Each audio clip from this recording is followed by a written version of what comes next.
विद्या संप्रदाय कर्तृभ्यो वंशर्षिभ्यो महद्भ्यो नमो गुरुभ्यः। सर्वप्रपल्लं रहितः प्रज्ञानगणः प्रत्यगर्थो ब्रह्मेवाहमस्मि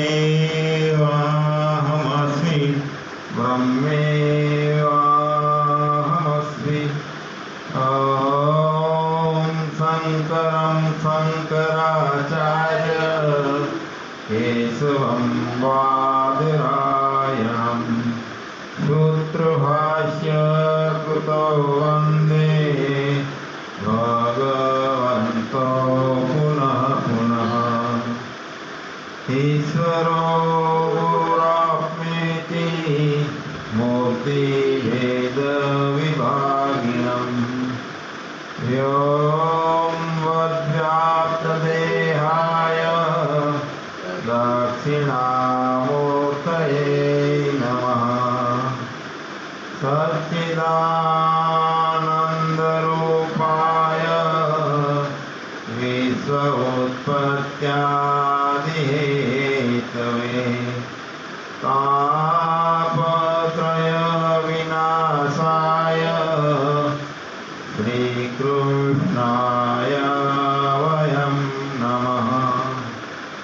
ॐ स्वस्ति नः इन्द्रो वृद्धश्रवाः स्वस्ति नः पूषा विश्ववेदाः स्वस्ति नस्ताक्षरो अरिष्टनेमिः स्वस्ति नो बृहस्पतिर्दधातु। ॐ सर्वमाङ्गल्यमाङ्गल्ये शिवे सर्वार्थसाधिके शरण्ये त्र्यम्बके गौरी नारायणी नमोस्तुते। ॐ शान्ति शान्ति शान्ति। हरे कृष्णा कृष्ण कृष्णा हरे हरे हरे कृष्णा कृष्ण कृष्णा हरे हरे हरे राम राम राम हरे हरे हरे राम राम राम हरे हरे हरे कृष्णा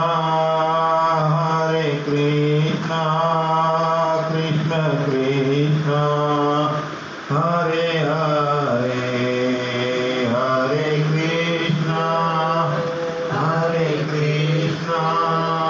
कृष्ण कृष्णा हरे हरे हरे राम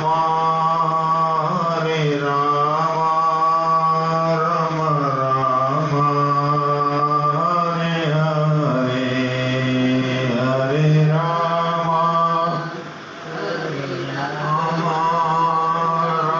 राम हरे हरे। दो दिन का जग में मेला रे सब चला चली का खेला।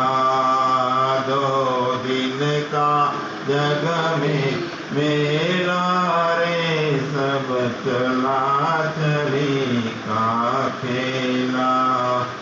कोई चला गया कोई जावे कोई गठड़ी माद सिदावे। कोई चला गया कोई जावे कोई गठड़ी माद सिदावे। धावे, कोई खड़ा तैयार अकेला रे, सब चला चली का खेला। 2 दिन का जग में मेला रे, सब चला चली का खेला। कर पाप कपट छल माया, धन लाख करोड़ कमाया। कर पाप कपट छल माया, धन लाख करोड़ कमाया। संग चले न एक अधेला रे, सब चला चली का खेला। 2 दिन का जग में मेला रे, सब चला चली का खेला। सुतनार मात पितु भाई, कोई अंत सहायक नाई। सुत नार मात पितु भाई, कोई अंत सहायक नाही।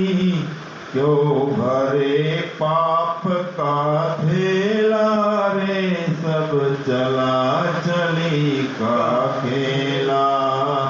2 दिन का जग में मेला रे, सब चला चली का खेला। यह नश्वर सब संसारा, कर भजन इसका प्यारा। यह नश्वर सब संसारा, कर भजन इसका प्यारा। कहे ब्रह्मानंद सुन चेला रे, सब चला चली का खेला। 2 दिन का जग में मेला रे, सब चला चली का खेला। कोई चला गया कोई जावे, कोई गठड़ी पाद सिधावे। कोई खड़ा तैयार अकेला रे, सब चला चली का खेला। सद्गुरु देव सच्चिदानंद भगवान जय। भागवत भगवान સ્વામીજી આજે મને 38 વર્ષ પહેલાનું શ્રીમદ ભાગવત કથાનું રસપાન આપણે લઈએ છીએ। 5મો સ્કંદ ચાલે છે। પ્રિયવત રાજાની કથા। પ્રિયવત રાજાએ પોતાનું રાજ્ય વૈરાગ થયો છે, જેને લઈ અને ઉંમર થતાં અગ્નિદ્ર રાજા, જે એમનો પુત્ર છે, તેને સોંપી દીધું। અગ્નિદ્ર રાજાએ રાજ્ય કરતાં કરતાં પોતાને પુત્રેચ્છા માટે કરી અને યજ્ઞ કરે છે, એની ઉપાસના કરે છે। તો બ્રહ્માજીને પ્રસન્ન કરવા માટે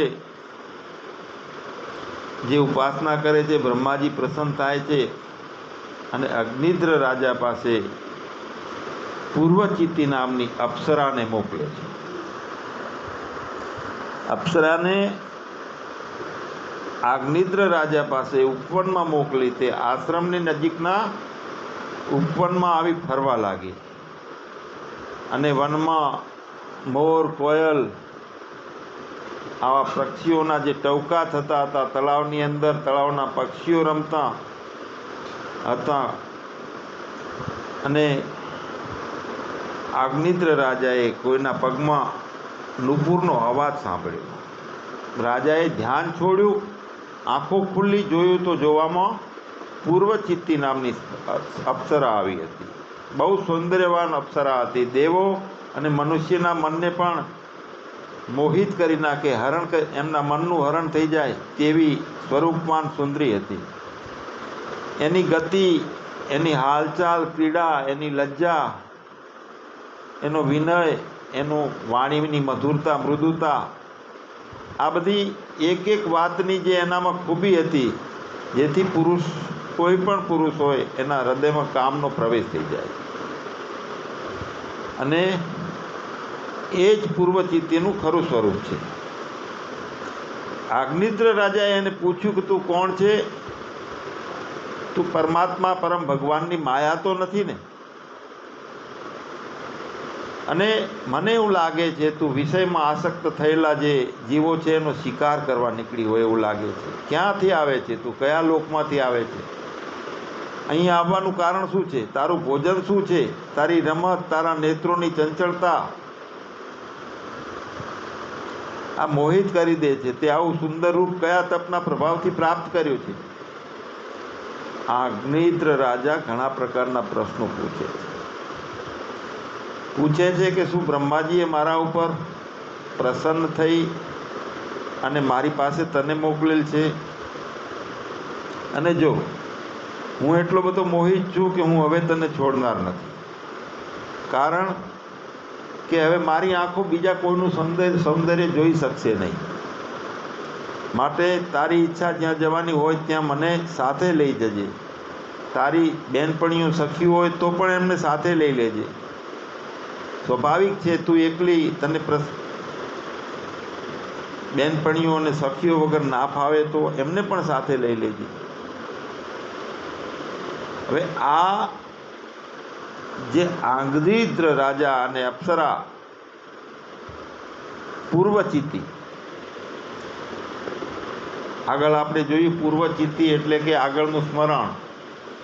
રજોગુણના પ્રભાવના કારણે પૂર્વ જે સંભાળનું હોય ફરી ફરીને યાદ કરવું. બ્રહ્મસૂત્રના ભાષ્યમાં ભગવાન શંકરે શરૂઆતમાં કીધું છે કે સ્મૃતિ અથવા પ્રથમનું સ્મરણ જે એ જ આપણા મનુષ્ય જીવને અજ્ઞાનમાં નાખનાર અભ્યાસનું કારણ છે. એટલે પૂર્વચિત્તી છે એ પૂર્વ અધ્યાસનું સ્મરણ, પૂર્વનું સ્મરણ અને એના અધ્યાસનું સ્વરૂપ છે. તો આ પ્રમાણે રાજાએ વિષયો પુરુષોની સમાન વાતો કરી તે અપ્સરાને પ્રસન્ન કરી. એને પણ વાસનાભરી વાતો કરી છે. અપ્સરાને પ્રસન્ન કરવા માટે એને અનુરૂપ વાતો કરી. અને અપ્સરાએ પણ રાજાની બુદ્ધિ, શીલ, રૂપ, અવસ્થા, લક્ષ્મી અને ઉદારતા બધાય ગુણોથી મોહિત થઈ એ અપ્સરા એની સાથે 1000 વર્ષ સુધી સુખ ભોગવ્યા છે. ટૂંકમાં આપણા પાછલા કર્મનું સ્મરણ એ જ નવા ભોગનું કારણ છે. આપણને મુમુક્ષુને દરેકને એક પ્રશ્ન થાય કે આવું તો ઈશ્વરે શા માટે નિર્માણ કર્યું કે આપણે વિષયોમાં જઈએ, ભોગોમાં ફસાઈએ અને પછી આત્માના જ્ઞાન માટે ભોગોમાંથી નીકળવા માટે હવા ત્યાં મારીએ. મનુષ્યનો જન્મ થાય તો નિત્ય મુક્ત જ થવો જોઈએ આવો વિચાર ઘણાને થાય. કેમ કે મુક્ત થવા માટે અંતઃકરણના ભાવોમાંથી આપણને આત્માના ભાવમાં જવા માટે જે મનને વશ કરવા માટે પુરુષાર્થ કરવો પડે છે એ દરેકને અઘરો લાગે છે. અને સાથે સાથે રોજે રોજ સુખ, દુઃખ, આસક્તિઓ, એના પછી મોહ અને માયા, મમતાના વેગો અને મનુષ્યોના અહંકારો વચ્ચે રહી અને એકબીજાની હરીફાઈઓ, સારા નબળું, કીધું કાયું, આ બધા વાતથી, બધા સંજોગોથી મનુષ્ય નિત્ય મુક્ત મોક્ષ તરફ અમરતાનો પ્રયત્ન કરે છે, અમરતા પ્રાપ્તિનો. પણ યોગ્ય એ દિશા પકડાય નહીં, યોગ્ય પદ્ધતિ પકડાય નહીં તો કામ ના બને. એટલે મનુષ્ય કંટાળી અને વાતને પડતી નાખે. જેમ પહેલાં આપણે એક પોસ્ટકાર્ડ અને અંતર્દેશી કવરો આવતા. હવે અંતર્દેશી કવરો આપણે લખતા કે પોસ્ટકાર્ડ લખતા તો સરનામું કમ્પ્લીટ લખેલું હોય પણ ટિકિટ ના ચોડી હોય અને એમને રવાના કરીએ તો પોસ્ટકાર્ડ પાછું આવે, અથવા સરનામું ના કર્યું હોય તો પણ પોસ્ટકાર્ડ પાછું આવે. ટૂંકમાં જે વિધિ કરવી પડે એ કમ્પ્લીટ કરીએ તો જે તે સફળતા પ્રાપ્ત થાય આપણને. તો આપણા પાછલા કર્મોનું સ્મરણ એ નવા ભોગોનું કારણ છે, નવા પ્રારબ્ધોનું કારણ છે. અજ્ઞાનતા ઘર કરી જાય છે અને એમાંથી નીકળી શકતા નથી. એટલો બધો દેહનો અધ્યાસ થઈ જાય છે આપણને કે મોક્ષ અને મુક્તિ માટે પુરુષાર્થ કરવો પડશે, એનો ભાર લાગે છે. તો આ ની પાછળનું કારણ અહીંયા ભાગવત ભગવાને બતાવ્યું કે પાછલા કર્મનું સ્મરણ. આપણું પાછલું કર્મ કયું? તો હજારો જન્મારાઓથી આપણને દેહ માન્યા છે. તો દેહ માન્યા છે કોણે? અજ્ઞાન ની વૃત્તિ અને પરમાત્માની પ્રકાશકતા, ચેતનતા બે ભેગું થઈ અને આ શરીર ચાલે છે, જેને આપણે હું સમજીએ છીએ. હવે અહીંયા પૂર્વનું પાછલા કર્મનું સ્મરણ એટલે પાછલો આપણો દેહનો અધ્યાસ, દેહાધ્યાસ. કર્મના કારણે જ દેહ બન્યો છે અને દેહને હું માન્યો છે અને એટલો બધો અધ્યાસ થયો છે કે અધ્યાસનું નામ પૂર્વચિત્તી આપ્યું છે અહીંયા ભાગવતમાં. તો એ અધ્યાસ એટલો બધો થઈ ગયેલો છે કે બધાય ભોગો હું દેહ છું અને દેખાય તે બધાય દેહો છે. અમુક મારા છે, અમુક બીજાના છે. આ બધું દેહના કારણે આપણને અનુભવવા મળે છે. મારા છે એટલે એની સાથે મોહ થાય છે, મારા વાલા છે, સંબંધીઓ છે એટલે એની સાથે માયા, મોહનું બંધન થાય છે આપણને. તો પ્રથમની સ્મૃતિ, દેહનું સ્મરણ જન્મારાઓનું, એ જ નવા નવી આસક્તિઓ, ભોગો, વિષયો તરફનું આકર્ષણ અને વિષય ભોગની વારંવાર ઈચ્છા. આનું કારણ પાછલા કર્મનું સ્મરણ છે. અને એના સંબંધથી રાજાને 9 પુત્રો થયા પૂર્વચિત્તી સાથેના સંબંધથી. એ 9 પુત્રો ઉત્પન્ન થયા પછી પૂર્વચિત્તી પાછી બ્રહ્મલોકમાં ચાલી ગઈ અને એ 9 પુત્રો મોટા થયા પછી પોતાના નામવાળા જે જંબુદ્વીપ 9 ખંડનું રાજ્ય કરવા લાગ્યા.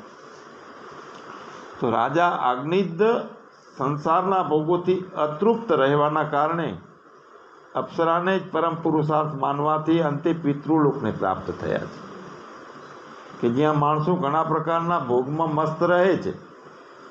પછી 9 ભાઈઓ પરણ્યા, એમાં નાભીએ મેરુની પુત્રી મેરુદેવીની સાથે લગ્ન કર્યા છે. આ આખો ઇતિહાસ 9 પરણ્યા છે, અલગ અલગ દ્વીપોમાં રાજ્ય કર્યું છે, અલગ અલગ એ નામની પુત્રીઓ નાભીએ મેરુદેવ સહિત પુત્રની કામનાથી એકાગ્રતાપૂર્વક ભગવાન યજ્ઞ પુરુષનું પૂજન કર્યું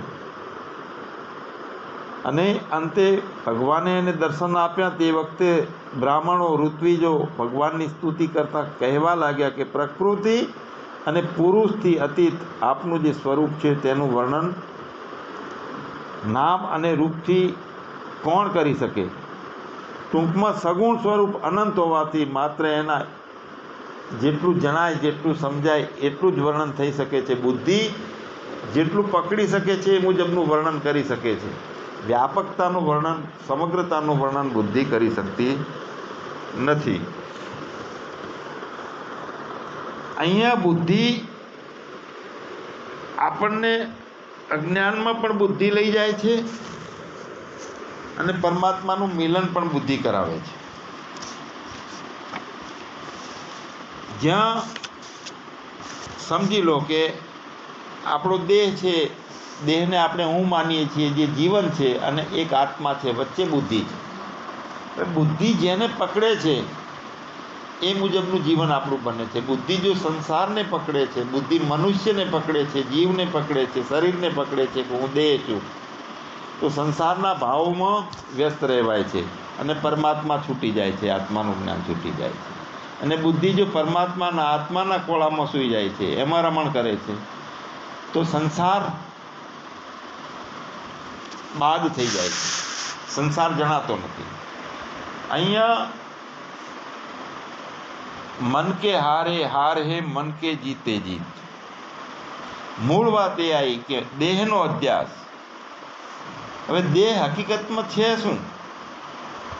ખરેખર તો મળદું જ છે. આગળના પ્રવચનમાં આપણે લીધું કે આ દેહમાંથી પ્રાણ નીકળી જાય છે, કરંટ નીકળી જાય છે, તો દેહને કાગડા કૂતરા ફાડી ખાય છે, મનુષ્યો ઘરમાં સંગરતા નથી. માતા અને પિતાના રજ અને વીર્યથી ઉપજેલું આ શરીર મળ અને માંસથી ભરેલું છે, અને એ પિંડરૂપ મળદું એને દૂરથી આપણે ત્યજી દેવું જોઈએ કે તે હું નથી. એના ઉપરનું હુંપણું છોડી તો આપણે બ્રહ્મ સ્વરૂપ બનીએ અને કૃતાર્થ થઈ શકીએ. અમર થવું છે તો જે મરે છે એનો સહારો ના લેવાય. આપણે અમરલોકના વાસી છીએ, મોક્ષની પ્રાપ્તિ કરવી છે, અમર થવું છે, અને સહારો લઈએ છીએ કે હું દેહ છું, દેહ તો મરવાવાળો છે. જો મોક્ષ હે તું ચાહતા, વિષ સમ વિષય તજ ત્યાત રે, આર જવ ક્ષમા સંતોષ સમદમ પી સુધા દિન રાત રે. संसार जलती आग है, इस आग से झट भाग कर, आ शांत शीतल देश में हो जा अजर, हो जा अमर. કોણ માનીએ છીએ આપણે? કોણ છીએ? દેહ. દેહ આપણે નથી. એ તો મા અને બાપના રજ અને વીર્યથી બનેલું એક મળદું છે. પૃથ્વી નહીં, જલ भी नहीं, नहीं अग्नि तू नहीं है पवन, आकाश भी तू है नहीं, तू नित्य है चैतन्य गण, इन पांच का साक्षी सदा निर्लेप है, तू सर्व पर निज रूप को पहचान कर, हो जा अजर, हो जा अमर. પોતાના સ્વરૂપને ઓળખવાની વાત છે, ત્યાં દેહનો ભાવ તોડવાનો છે. અહીંયા હું દેહ છું, આ સંસ્કાર, આ અધ્યાસ છે, તે આપણને વારંવાર સંસારમાં દોરી જાય છે. પણ ઘડો ફૂટી જવાથી જેમ ઘડાની અંદર રહેલું આકાશ, એને ઘટાકાશ જેને આપણે કહીએ છીએ, તે બહારના આકાશમાં મળી જાય છે, મહાકાશમાં. પણ જ્યાં સુધી ઘડા હોય છે ત્યારે જેટલા ઘડા હોય એટલા આકાશ એની અંદર આપણે માનીએ છીએ. અને બધાય ઘડા ફૂટી જાય તો તે ઘટાકાશ છે એ મહાઆકાશમાં મળી જાય છે. તેમ આપણે આપણા આત્માને એટલે કે જીવપણાને પરમાત્મામાં અખંડ રૂપે જો આપણે સમાવી દઈએ. હવે અહીંયા જુઓ, જીવ અને આત્મા બે નથી, અને પરમાત્મા ત્રણ નથી, છે તો એક જ. જેમ ઘડામાં આકાશ છે, ઘટાકાશ, અને બહારનું આકાશ જે મહાકાશ છે, તો બે આકાશ છે? બે નથી, આકાશ તો એક જ છે. એમ જીવ, આપણે આપણા જીવપણાને જો વ્યાપક કરી દઈએ, બ્રહ્મમાં અખંડપણે સમાવી લઈએ, સદાને માટે મોક્ષ મળી જાય. હોજા અજર, હોજા અમરની જે વાત કરી છે, તો આપણે હુંપણું જે છે દેહના અધ્યાસના કારણે અજ્ઞાન પકડાણું છે, અને જીવપણું દાખલ થઈ ગયું છે. હવે જીવપણું દાખલ થઈ ગયું છે તો એની અંદર હું કરનારા કેટલા? બે છે. એક જેને જ્ઞાન થઈ ગયું છે આત્માનું તે, અને જેને જ્ઞાન નથી થયું અને જીવ ભાવમાં રહે છે તે. બે હું છે. તો એ વાત સમજવાની છે કે એક જડ છે અને એક ચેતન છે. બે ગ્રંથિઓ ભેગી થઈ ગઈ છે. ચેતનની ચેતનતા અને બુદ્ધિ, આભાસ સાથે ઊભી થયેલી બુદ્ધિ, આ બંને સાથે મળીને કામ કરે છે. તો જાણનારો છે એ ચેતન છે, અને બુદ્ધિ સમજે છે કે હું જાણું છું, કારણ કે એ ઓતપ્રોતતા થઈ ગઈ છે, અને તે ભ્રાંતિ છે. હું જોઉં છું આ ભ્રાંતિ છે, આંખો જુએ છે આ ભ્રાંતિ છે. આંખોનું કામ ફક્ત મશીનનું જ છે, મોટરનું કામ ફક્ત મોટર ચાલે છે એનું કામ છે. બાકી એની અંદર ડીઝલ થઈ ગયું, ખલાસ થઈ ગયું છે તે ડ્રાઈવર જ જાણી શકે, ગાડી જાણી શકે નહીં. તો આ શરીર એક રથ છે. આત્માનમ રથિનમ વિદ્ધિ શરીરમ રથમેવ ચ. આત્મા એ રથી છે અને શરીર છે તે રથ છે. તો રથ છે એની ઇન્દ્રિયો કોઈ જાણતી નથી, એનામાં કોઈ જ્ઞાન નથી. કાનને કોઈ સાંભળવાનું જ્ઞાન, આંખને કોઈ જોવાનું જ્ઞાન, જીભને કોઈ ચાખવાનું જ્ઞાન નથી, ચામડીને સ્પર્શનું જ્ઞાન નથી. પણ જ્ઞાન કરનાર અંદર એક મન છે, અને એ મન છે તે સૂક્ષ્મ દેહ છે આપણો.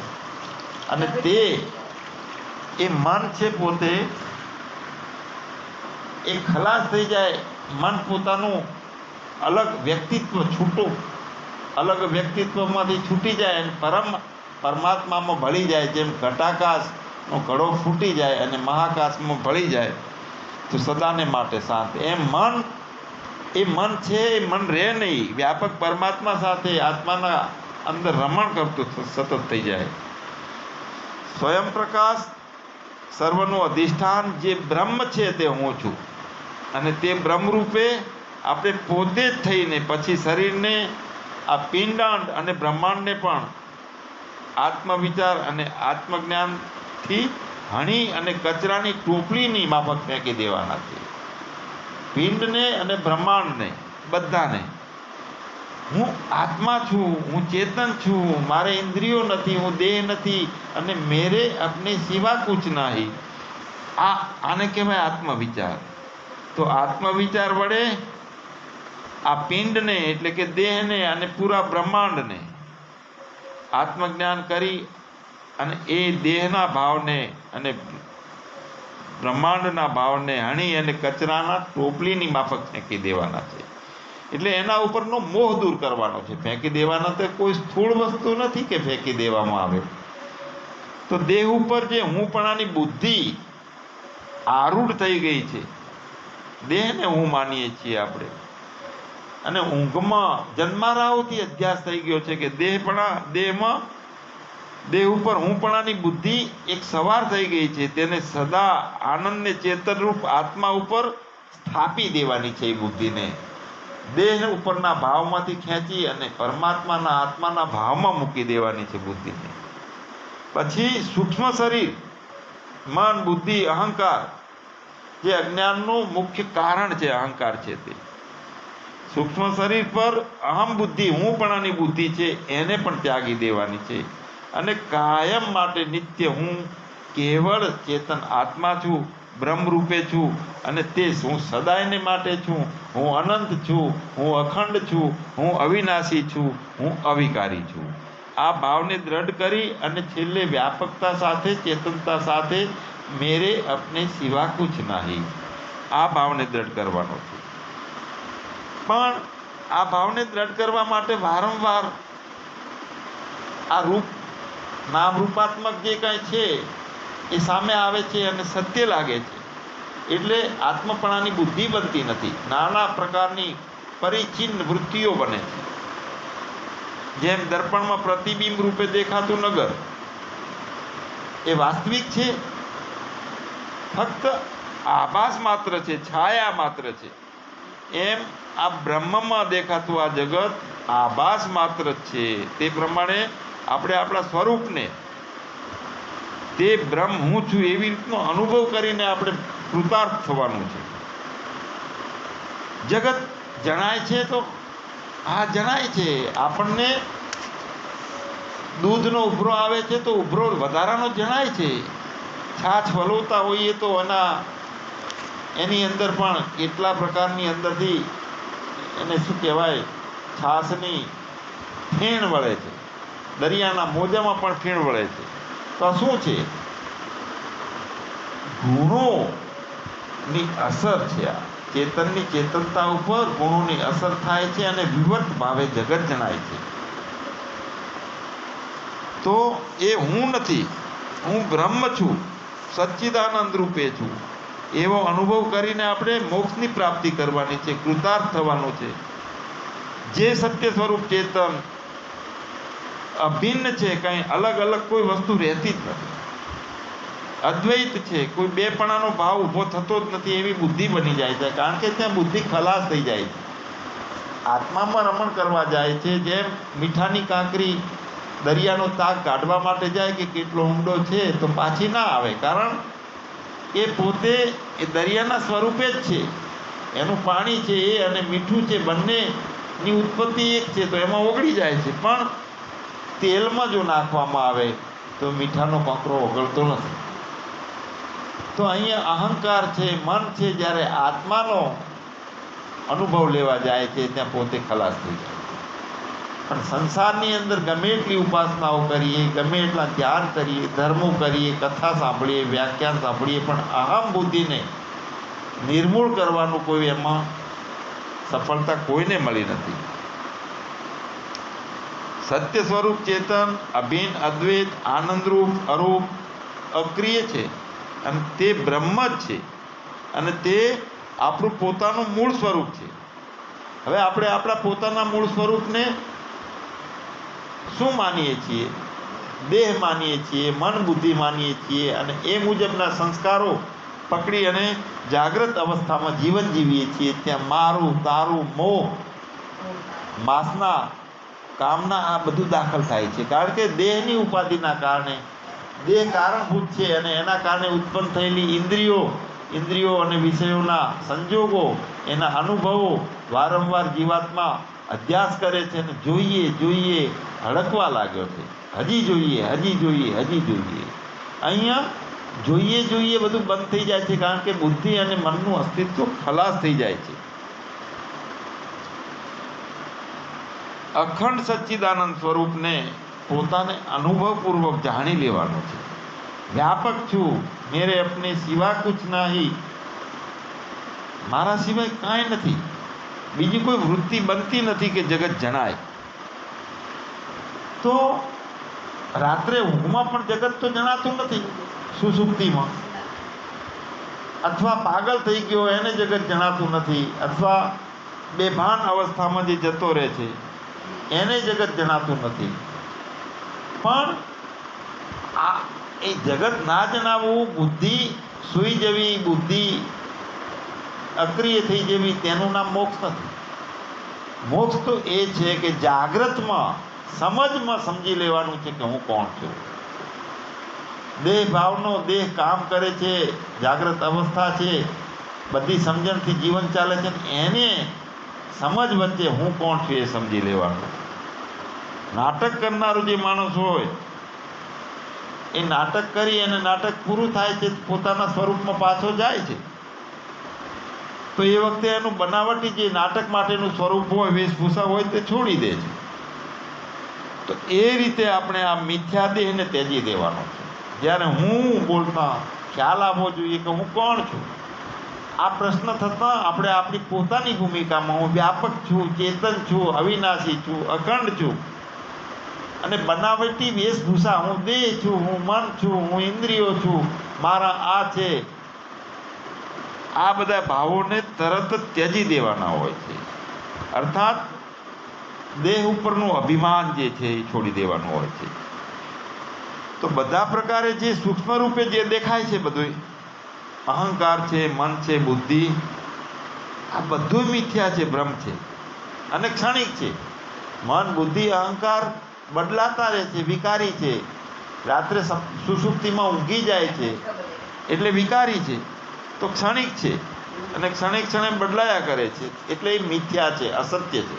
પણ એની અંદર જે વિકારીની અંદર અવિકારી રહેલો છે, મિથ્યા જણાય છે અજ્ઞાનના કારણે, એની અંદર જે સત્ય રહેલો છે તે કોણ છે કાયમ માટે? તે સચ્ચિદાનંદ રૂપાય વિશ્વ ઉત્પત્ત્યાદિ હેતવે, તે હું છું.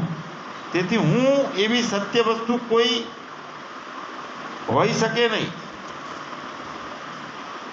મિથ્યા, અસત્ય અને વિકારી છે, તેથી એ હું છે એવી સત્ય વસ્તુ નથી. કેમ કે અહંકાર એ બધા જડ છે અને તે ક્ષણિક છે, અને એ ક્ષણિક છે, જડ છે, અને બધાને હું જાણનારો છું, હું જાણું છું એવું જ્ઞાન એને થઈ શકે નહીં. અહંકાર એમ કે હું જાણું છું, બુદ્ધિ એમ કે હું જાણું છું, મન એમ કે હું સંકલ્પ વિકલ્પ કરું છું, તો તે અસત છે, મિથ્યા છે અને જડ છે. તો જડ છે તો એ બુદ્ધિ જાણી ના શકે, અહંકાર જીવી ના શકે, અહંકારમાં કોઈ જ્ઞાન નથી. કારણ શું છે? એ ક્ષણિક છે, જડ છે. જડ ચેતન છે એને જ જ્ઞાન થઈ શકે છે, જડને કોઈ જ્ઞાન થઈ શકતું નથી. હવે અહીંયા જે અહંકાર, એનો પણ કોઈ સાક્ષી છે, અહંકારને જાણનારો છે, બુદ્ધિને પણ એક જાણનારો છે. બુદ્ધિ અળવી ચાલે છે, સાચી ચાલે છે, ખોટી ચાલે છે, રજોગુણમાં ચાલે છે, કોઈની દ્વેષ કરે છે કે કોઈની ઈર્ષા કરે છે, આને જાણનારો કોણ છે? તો બુદ્ધિ ઉપર એનાથી બીજી મોટી બુદ્ધિ નથી કોઈ. બુદ્ધિને પણ જાણનારો છે, અહંકારને પણ જાણનારો છે. તે સાક્ષી છે, સાક્ષી છે તે જ જોનારો છે. અને તે કોણ છે? તે હું છું, એ સત્ય છે. સુષુપ્તિ અવસ્થામાં નિત્ય અને જેનો લય નથી થતો એની હયાતી હોય છે. અને વેદ પણ પોતે પણ એને અજો નિત્ય શાશ્વતો અયમ પુરાણો કહે છે, જેનો જન્મ અને નાશ નથી. અજો નિત્ય શાશ્વતો અયમ પુરાણો અયમ, જેનો જન્મ નથી, નાશ નથી, જે અનાદિકાળથી છે, નિત્ય છે, એવું વેદો પોકાર કરીને કહે છે. હું એવી સત્ય વસ્તુઓ અંતરાત્માના સત અને અસતથી વિલક્ષણ છે. અંતરાત્માની અંદર સત અને અસતનો જે જ્ઞાન ભાન થાય છે, તે ચેતન અને જળની ગ્રંથિ મિશ્રિત થઈ અને જાગ્રત અવસ્થાના કારણે થાય છે. તો સત અસતથી વિલક્ષણ છે, જે તે સાક્ષી છે, તે જોનારો છે, તે હું છું. અને જાણનાર તે છે, નથી બુદ્ધિ જાણનાર, નથી અહંકાર જાણનાર, બધું જડ છે. અહંકાર, મન, બુદ્ધિ આ બધું વિકારી છે. અને સર્વ પ્રકારના વિકારને કોણ જાણે છે? અને તે કાયમી હોવો જોઈએ અને વિકાર વગરનો હોવો જોઈએ, તે જાણી શકે. તે હું છું. આને શોધન કરી લેવાનું છે, વિચારજો. તો આ અહંકાર, મન, બુદ્ધિ અને મનોરથ સ્વપ્ન અને સુષુપ્તિમાં વારંવાર જે સ્પષ્ટપણે નથી રહેતા, અભાવવાળા જણાતા, એઓના વિકારોને હું એ સત્ય છું એવી રીતે એ કહેવાય નહીં. એને અંતરાત્મા હું છું, એને અહંકારને અંતરાત્મા ના કહેવાય. તો અહીંયા મૂળ વાત એ આવી કે આ માંસ પિંડનું બનેલું, હાડકાં રુધિરના લોચામાંથી બનેલું આ શરીર, એના વિશે તથા બુદ્ધિ કલ્પિત એના અભિમાન વિશે બંને ઉપરથી હું પણ છોડી દેવાનું, કે તે હું નથી. અને જેમ જેમ જેમ જેમ એના તે હું નથી એમ અભ્યાસ થતો જશે, તેમ તેમ આપણને દ્રઢ નિષ્ઠા આત્મા ઉપરની થતી જશે. અને નિત્ય યોગી, સતતમ યોગી, સદાય સમાધિ એવું થાય. પણ સાધકને, મુમુક્ષુને ધીરે ધીરે આ માર્ગ ઉપર જતાં જતાં જતાં જતાં એવું પરિણામ ઝડપી નથી મળતું. નિષ્ઠા થઈ ગઈ કે હું દેહ નથી, ખબર છે કે હું આત્મા છું, ચેતન છું, વ્યાપક છું, અવિનાશી છું, અખંડ છું. પણ છતાંય દેહ છે, ઇન્દ્રિયો છે, એના આવેગો જે છે એ ઘણી વખત આપણા બ્રહ્માનંદ ગુરુદેવ કહે છે કે અમે પંજાબની અંદર એક વખત મંડળી સાથે ગયો હું. 4-5 સંતો હતા અને પોતે હતા. અને મંડળી સાથે હવે કેમ જવાનું થતું, તો એક વખત એની પહેલાં 20 વર્ષ પહેલાં એક ભાઈએ મકાન બનાવેલું, તો ગુરુદેવે ઉદ્ઘાટન કરેલું. ઉદ્ઘાટન કર્યું એટલે એને ઉદ્ઘાટન માટે ગુરુદેવને બોલાવ્યા. એટલે એ વખતે કીધું કે આ મકાન અમારું નથી, અમે તો ભાડુઆત છીએ. અને ગુરુદેવ, આ મકાનના માલિક તમે છો, તમે ઉદ્ઘાટન કર્યું છે, તમારી કૃપાથી બન્યું છે, એટલે અમે કાયમ માટે તમને 12 મહિને એક વખત અહીંયા આવવાનું ભોજન લેવાનું, દક્ષિણા લેવાની. એટલે દક્ષિણા નહીં, પણ અમે એમ કહેશું કે મકાનનું ભાડું લેવા માટે તમારે 12 મહિનામાં 1-2 વખત તો આવી જ જવાનું. મતલબ કે અમારે કંઈક આપવું છે. આ મકાન અમારું નથી, પણ ये मकान का किराया लेने के लिए आपको आना पड़ेगा. દર વર્ષે 2 વર્ષે જતા, તો વારંવાર જતા એક વખત ગુરુદેવને એવી ઈચ્છા થઈ કે લાવો ને એમને થોડી મસ્કરી કરીએ, કેવો ભાવ છે એનો ખબર પડે, દેહ ભાવ કેટલો છે. તો એમના મકાન પાસે જઈ અને ગુરુદેવ એક ગલીમાં સંતાઈ ગયા અને 4 મહાત્માઓને મૂક્યા. એમાં મોટી મોટી જટા હતી, દાઢી વધેલી, અને હાથમાં એ બધું હોય, ત્રિશૂળ ને. હવે અહીંયા દરવાજો ખખડાયો, મૈયા મૈયા, મા બહાર આવીને બોલી. જોયું તો બધા જોઈને ડરી ગઈ. તો કે અહીંયા કોઈ આદમી પુરુષ है नहीं घर पे पंजाब में, तो आप जाओ, मैं अकेली हूँ. तो भले ना हो, हमें तो चाय लेना है, नाश्ता लेना है आपके घर से. तो 20 रुपया આપી દીધા कि जाओ बाजारમાંથી ખાઈ લેજો. કે नहीं मैया, तेरे घर में भी लेना है नाश्ता और चाय, बाजार का हम नहीं खाएंगे. तो આ ગભરાઈ ગઈ કે અરે રે, હવે મારું શું થશે? આ બહારના આવા બાવાજીઓ આવ્યા છે. અને અંદર ધ્રુજારી ચાલુ થઈ ગઈ, સતત ધ્રુજારી ચાલુ થઈ ગઈ. સ્વામીજીને એમ થયું કે આ તો સંસારી દેહ છે ને, ક્યાંય એટેક બી આવી જાય તો. એટલે લાય છતો થઈ ગયો, હવે મસ્કરી ના કરાય હવે. તો એ છતા થયા અને સામે આવ્યા. એટલે પેલી જોઈ કે ઓહો ગુરુદેવ, આપ! હસવા લાગ્યા બંને. ગુરુદેવ પણ હસ્યા, એ પણ હસવા લાગી. આવો આવો. અંદર ગયા, ચાય બનાવી, ફ્રૂટ કાપે છે, પાથરણું આપ્યું છે, બધાને સાથે લઈ ગયા. પણ લીંબુ શરબત बनावता बनावता माँ कहते हैं कि गुरुदेव अभी भी मेरा हृदय की धड़कन बंद नहीं हुई, अभी भी मैं ध्रुजारी मेरी चालू. आपको देख लिया, सत्य देख लिया मैंने कि क्या है, कोई बाहर के नहीं है, अपने वाले ही सब है, लेकिन अभी भी अंदर देह में जो धड़कन है वो बंद नहीं होती. આ રીતે અંતઃકરણની અંદર દેહ હું છું એ ભાવ ખતમ થઈ ગયો હોય કંઈક અંશે, અને અમુક ડિગ્રીએ વ્યવસ્થિત રીતે જાણ્યું પણ હોય કે હું ચેતન આત્મા છું, છતાં પણ આવેગો જે છે એ પ્રત્યેક દેહ ધારીને આવે. અમને આવે, બીજા મોટા સંત હોય તોય આવે, કોઈ એમાંથી બાદ થઈ શકતું નથી. એટલે એમાં એવું માનવાનું જરૂર નથી કે મને આત્મજ્ઞાન નથી થયું. દેહ અને દેહના આવેગો એનું કામ કરે. ગુણા આ ગુણેશુ વર્તનતે. ટૂંકમાં હું પણ છોડી દઈએ આપણે. આ બુદ્ધિ પણ કલ્પિત છે, જડ છે. આ દેહ માંસનું પોટલું છે ને એમાં મોહિત થવાનું શું હોય? અરે ગુરુદેવ તો કહે છે કે महान ब्रह्मज्ञानी है वो ब्रह्म ज्ञानी नहीं है लेकिन साक्षात ब्रह्म है. ब्रह्म ज्ञानी और ब्रह्म में फर्क. અને એ બ્રહ્મ ને જાણનાર પોતે બ્રહ્મવિદ એ ભલે ને વેશ્યાના ત્યાં જાય, પણ છતાં પણ ત્યાં પણ એને એના ભક્તના, એને ભગવાનના જ દર્શન કરતો હોય. કોઈ પણ ક્રિયામાં જાય, ઇન્દ્રિયોના વિષયોમાં જાય, ઇન્દ્રિયોના આવેગમાં જાય, પણ જ્યાં જોવે ત્યાં એને પોતાને પરમાત્માનું જ દર્શન થતું હોય છે. પોતાને ભૂતકાળ, વર્તમાન, ભવિષ્યકાળ ત્રણેય કાળમાં રહેવા માટેનો ભાવ ખતમ થઈ ગયેલો હોય બ્રહ્મનિષ્ઠનો. અખંડ જ્ઞાન સ્વરૂપ આત્માને જાણી લીધો એટલે પરમ શાંતિ પામી ગયા હોય, પરમ શાંતિનો અનુભવ, આનંદ લેતા હોય છે. ત્યાં નથી કોઈ કુળ રહેતું, નથી કોઈ ગોત્રનો ભાવ રહેતો, નથી કોઈ નામ, રૂપ, જાતિ, નથી કોઈ આશ્રમ. બધામાંથી હું પણ અહમ બુદ્ધિ ખલાસ.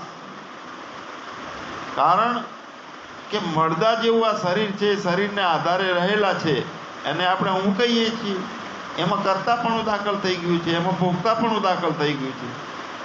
અને સૂક્ષ્મ દેહ, આ લિંગ શરીર, એના ધર્મો છે, સંકલ્પો, વિકલ્પો, સુખી થવાના, જોવાના, અભ્યાસ કરવાના, અનુભવ કરવાના, આ બધા એના ધર્મો છે. એને પણ છોડી દે બ્રહ્મનિષ્ઠ હોય. એમાં પણ હું છોડી અને હો જા અજર, હો જા અમર, અખંડ સુખ, અખંડ સ્વરૂપ સુખ સ્વરૂપની પ્રાપ્તિ કરી લે છે. અહીંયા ભાગવતની અંદર કેટલા ચરિત્રો આવે છે, એક એક સ્કંદમાં આપણે ત્રણ ચાર ચરિત્રો આવે છે. એ તો શું છે? અજ્ઞાનની નિવૃત્તિ અને પરમ આનંદની પ્રાપ્તિ. આના સિવાયનો બીજો કોઈ હેતુ નથી. તો હવે અહીંયા સગુણ સ્વરૂપ અનંત હોવાથી માત્ર એના એક દેશનું જ વર્ણન બુદ્ધિ કરી શકે છે, સમગ્રતાનું વર્ણન કરી શકતી નથી. બુદ્ધિ વ્યાપક થઈ હોય, જેટલું દેખતી હોય, જેટલું સ્મૃતિમાં આવતું હોય, એનાથી વધારે અનુભવ કોઈ વર્ણન કરી શકે નહીં, જાણી શકે નહીં બુદ્ધિ.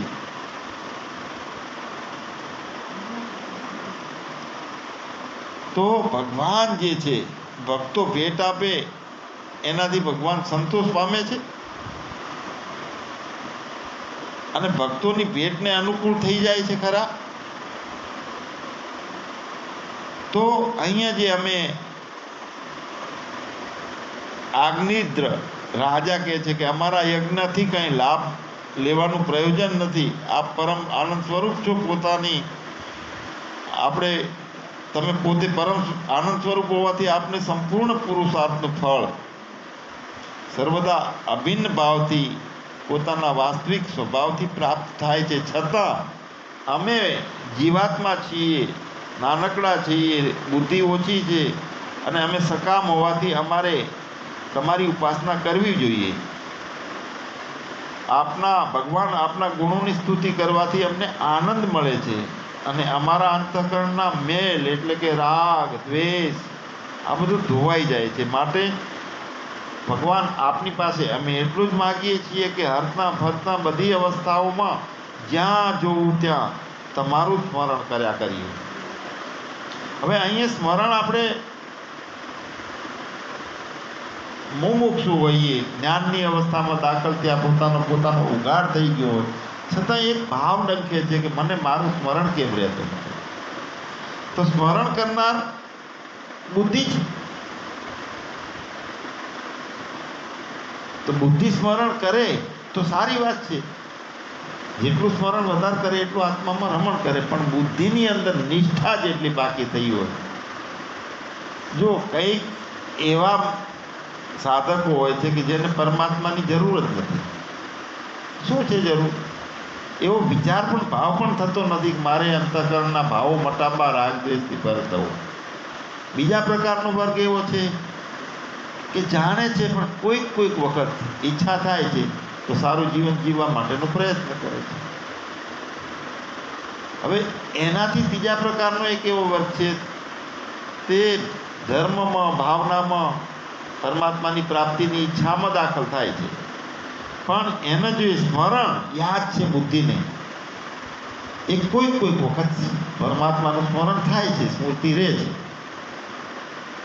પણ એનાથી વધારે નિષ્ઠા પાકી થઈ છે. એ એક એવો વર્ગ છે કે લગભગ 60-70-75% પોતાનું જીવન એટલે કે પોતાની બુદ્ધિ સતત આત્મામાં રમણ કરતી હોય છે અને રમણ કરવી પડે છે.